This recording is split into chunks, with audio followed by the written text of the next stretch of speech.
So I was talking about The Binding of Isaac Afterbirth on Podquisition, the Jimquisition spin-off podcast, available at thejimquisition.com every Thursday, and it got me to thinking about just how terrible a game that would be if the AAA marketplace ever got its hands on it. You see, The Binding of Isaac is almost perfectly designed to be ruined with the various elements of AAA game design that has, well, ruined AAA game design. And because I'm a terrible, awful person, I decided to get these evil thoughts out of my head and bring them to you. So let's have a look at the 5 ways in which The Binding of Isaac could be ruined. Let's destroy everything you love. Together!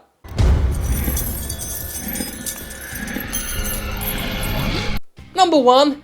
Downloadable content. One of the scariest things about a hypothetical AAA Binding of Isaac is just how ripe the game itself is for DLC exploitation.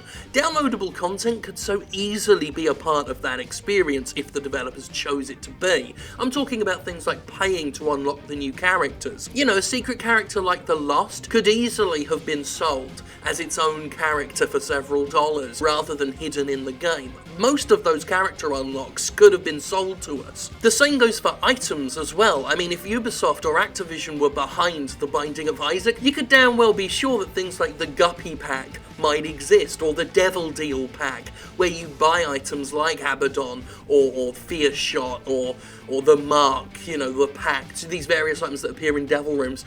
You get to add them to the pool by paying a stipend extra money, rather than have them all thrown in there for free. Right now, things are added to the game as expansive downloadable packages, you know, like how Wrath of the Lamb came out for the original Isaac, or like how Afterbirth just recently came out for Rebirth. Big substantial updates with tons of new content, tons of new environments, a whole new mode, new characters, and yet, if this game was not the indie game it is, all that stuff would have been sold to us piecemeal in dribs and drabs, probably for a comparatively way more expensive deal than what we've got. And of course you could get that deal cut into a little bit with a little help from the Binding of Isaac Season Pass, which of course would happen.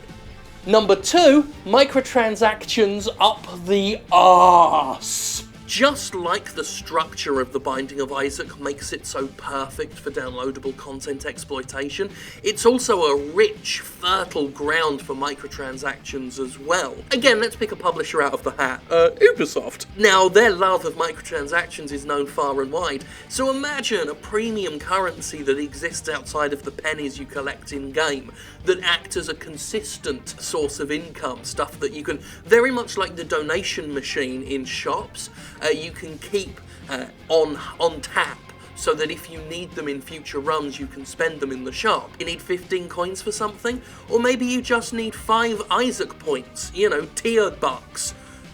Tier bucks. Would be a bit like tier ducts. Bucks. We'll go with bucks. You buy them, and then you can use them in the shop whenever you want. Only $1.99 a piece. We can also look at some of the free-to-play games on mobile and see what they could bring to the Isaac experience. I'm talking about Extra Lives, for example. You play something like that Lara Croft Temple Run knockoff, or indeed Temple Run itself, where when you die, if you've made a lot of progress, rather than reset and have to do all that progress again, you can use a token that can be bought with real money to just pick up where you left off. Yes, you can just imagine it. I know it's horrible, but you can just imagine it in The Binding of Isaac. You die, you know, Isaac falls over, meh, like that, and then a little fucking pop-up comes up that's like, why not spend a poopy poo-poo token to play again and carry it and just stand right back up with, you know, 3 hearts or whatever and continue where you left off. It'd be damn tempting to use, especially if you've got a really good run, and a killing could and would be made. Really, I mean, just imagine it. Imagine if Ed McMillan patched that in tomorrow. I mean, yeah, we'd be furious, and rightly so, but the sad thing is he could make a fortune because people would pay for it. And that's just... ugh. Number 3, censorship. Now, the word censorship's being thrown around so liberally lately that it possibly is losing all its meaning, but here we really could see stuff censored in that there's stuff that Macmillan and Tyrone Rodriguez and Nick Harlis and whatnot would want in The Binding of Isaac that a AAA publisher just wouldn't stand for. I mean, the idea of a naked boy running from his religiously obsessed mother, with an explicitly named religion being, Christianity, just wouldn't fly.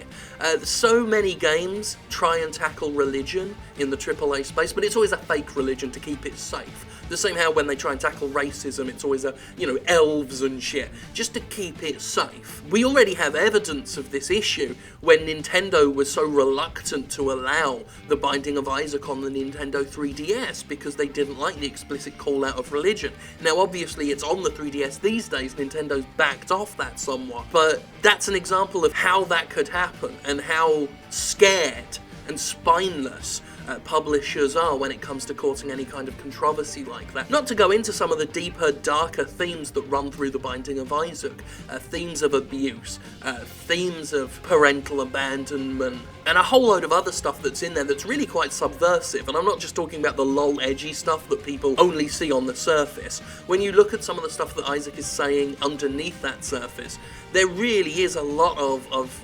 macabre stuff going on, and I just don't think a publisher would go for it without imposing some huge edits that would absolutely ruin the point of the experience, the actual underlying messages that are there, the stuff that really spoke to me, especially as someone who had a shitty upbringing.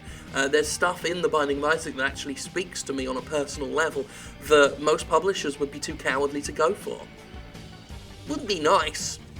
Number 4, a whole bunch of rebalancing and random nerfs that make no sense. Oh, well, I guess they already did that, didn't they? Oh well, moving on. Number 5, daka. A little boy shooting tears? Who wants that? Not real gamers. Look, we focus tested 5 12-year-olds in a small room with nothing but Call of Duty and Mountain Dew, and they told us they want guns. Guns. People want to play as bald space marines called Jake. The only thing Isaac's got going for him is the baldness, so give him some guns. I've done a mock-up concept art of what a real Binding of Isaac should look like in the AAA space. That's what people want. That's what gamers need. Only true, real, hardcore gamers, trademark, would play Binding of Isaac if it looked like this. It needs to be set during a war, a real war with real men and real guns, for real men, and you need to shoot space aliens, or Russian terrorists, or something like that. A little crying boy with no clothes on just wouldn't fly. Of course, that's how the AAA business would look at it. They would focus test that with some children boys, and say, "Children boys, what do you think of this game?" And they'd go, "It'd be really good if we had guns in it. I like AK-47s and sniping rifles." And that would be it. Isaac ruined. We already saw this with that game that Insomniac made. That I can't even remember the name of it because it ended up so generic and shit. But it had this really good trailer that looked all cartoony and cool. And then when it came out, it was all dark and guns and blah. So that's another way they could ruin Isaac. So that was something else I came up with. I don't know, I just like talking about The Binding of Isaac, if I'm honest. By the way, in case you're wondering, miniature fantasy Willem Dafoe isn't gone. I left him in the other room, so I just grabbed this hunter from Left 4 Dead and popped him up here instead. Willem Dafoe will be back next week, don't worry about it.